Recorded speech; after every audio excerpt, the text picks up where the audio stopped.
आदरणीय बंधुओं, माताओं व मेरी प्यारी बहनों, राधे राधे। आप सभी का हमारी YouTube चैनल जीवन की धारा पर बहुत बहुत स्वागत है। बंधुओं, आज हम इस वीडियो में भगवान श्री राम व उनके प्यारे भक्त हनुमान जी की कथा सुनेंगे, जिसे सुनने सुनाने से भगवान श्री राम व हनुमान जी की विशेष कृपा प्राप्त होती है व भक्त का प्रत्येक कार्य सफल होता है। कथा सुनने के बाद यदि आप हमारे चैनल पर नए हैं तो कृपया हमारे चैनल को सब्सक्राइब करें, बेल आइकन को प्रेस करें ताकि हमारी वीडियो की नोटिफिकेशन सबसे पहले आप तक पहुंचे। वीडियो को शेयर व लाइक भी जरूर करें। कथा के अनुसार एक बार हनुमान जी, जो कि भगवान श्री राम की सेवा में उपस्थित थे, भगवान के चेहरे को देखकर मंद मंद मुस्कुरा रहे थे। हनुमान जी को अपनी ओर मुस्कुराते हुए देखकर राम जी ने पूछा, हनुमान, क्या बात है जो इस प्रकार मुझे देखकर मुस्कुरा रहे हो? राम जी की बात सुनकर हनुमान जी बोले, प्रभु, इस संसार में जो कुछ भी होता है वह सब आपके द्वारा ही संभव है। भगवान ने पूछा, वो कैसे? हनुमान जी बोले, प्रभु, जब माता सीता रावण की कैद में थी और मैं उनकी सुध लेने अशोक वाटिका में पहुंचा तो मैंने देखा कि रावण क्रोध में भरकर माता सीता की ओर तलवार लेकर दौड़ा आ रहा है। रावण को इस प्रकार माता की ओर आते देखकर मैं भी क्रोध में भर गया और सोचने लगा कि अब मुझे ही माता को बचाना होगा। मेरे अतिरिक्त यहाँ कोई ऐसा नहीं है जो उनकी रक्षा कर सके।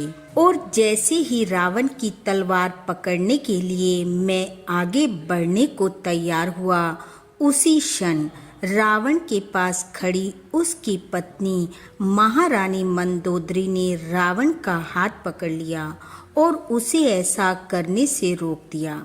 हे प्रभु, उसी क्षण मुझे ज्ञान हुआ कि यदि मैं माता को बचाने कूद पड़ता तो मुझे ये भ्रम हो जाता कि यदि मैं ना होता तो माता को कौन बचाता। परंतु आपने उन्हें बचाया ही नहीं, बल्कि उन्हें बचाने का काम रावण की पत्नी को ही सौंप दिया।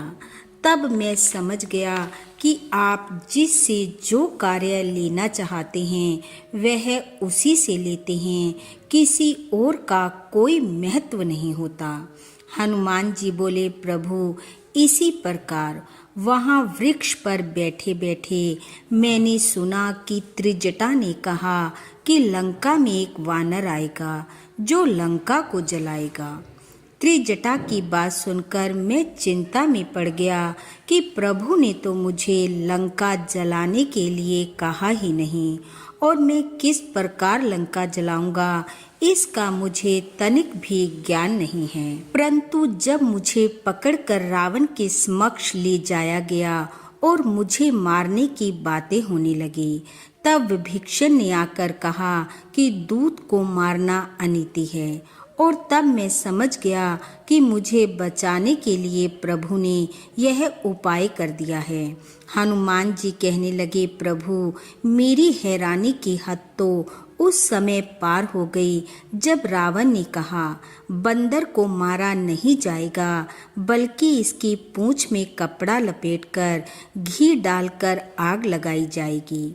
रावण की यह बातें सुनते ही मैं गदगद हो उठा और मैं जान गया कि त्रिजटा की बात सत्य होने का समय आ गया है, वरना लंका को जलाने के लिए मैं कहाँ से घी, तेल, कपड़ा लाता और कहाँ अग्नि ढूंढता। पर वह प्रबंध भी आपने रावण से ही करवा दिया और मेरे मन में उठ रहे सारे संशय और भ्रम को आपने दूर कर दिया। हनुमान जी कहने लगे, हे प्रभु, इस संसार में जिसके जो भी कार्य होते हैं और जिसके द्वारा वह कार्य सफल होने होते हैं, वह सब आप ही निर्धारित करते हैं, इसमें कोई संदेह नहीं है। ऐसा कहकर हनुमान जी प्रभु श्री राम के चरण दबाने लगे और भगवान मंद मंद मुस्कुराते हुए हनुमान जी को निहारने लगे। बोलो भगवान श्री राम जी की जय। बोलो पवन पुत्र हनुमान जी की जय। बंधुओं, भगवान श्री राम व हनुमान जी की कृपा आप व आपके परिवार पर सदैव बनी रहे। आपका घर आंगन खुशियों से महकता रहे। इन्हीं शुभकामनाओं के साथ आप सबका बहुत बहुत धन्यवाद। राधे राधे।